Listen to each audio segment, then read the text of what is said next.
La disputa política es también una disputa comunicacional.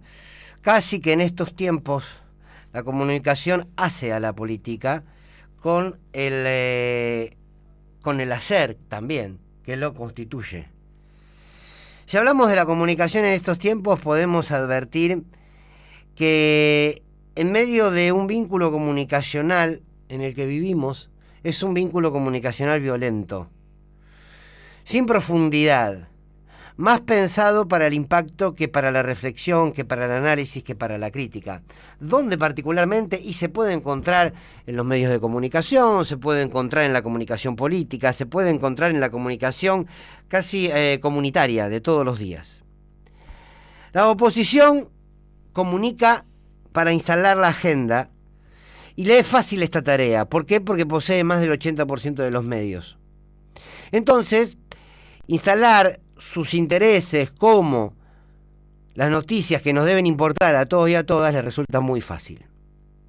Ellos instalan el tema del que hay que hablar, ellos instalan el lenguaje con que hay que hablar ese tema y le ponen casi una lógica emocional al discurso, al relato, a la discusión que debe darse. Y lo logran por su maquinaria de repetición.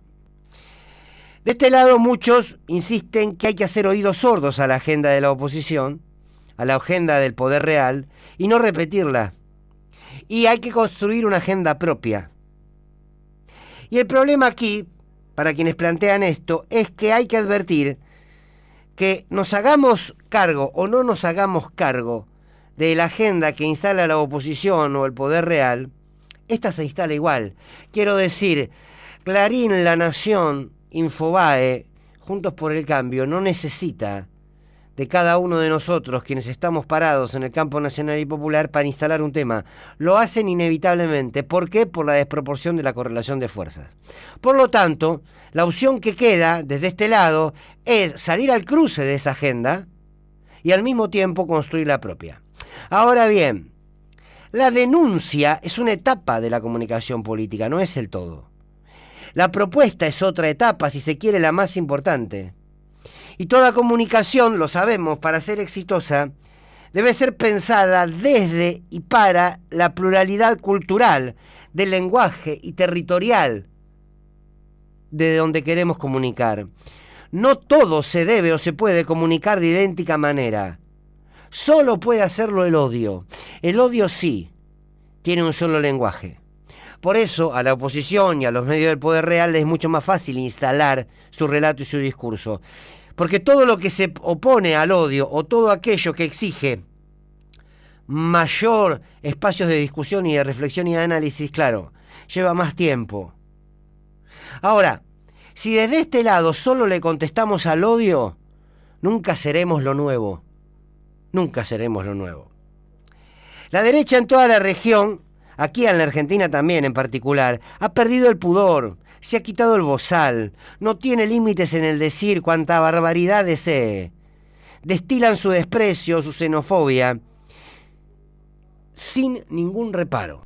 Y a veces de este lado parece que genera cierto temor gritar a viva voz a qué y a quiénes se defiende. La comunicación de estos tiempos, uno cree humildemente, que exige la claridad conceptual y las convicciones, y el definir de antemano a quiénes y cómo se les quiere hablar.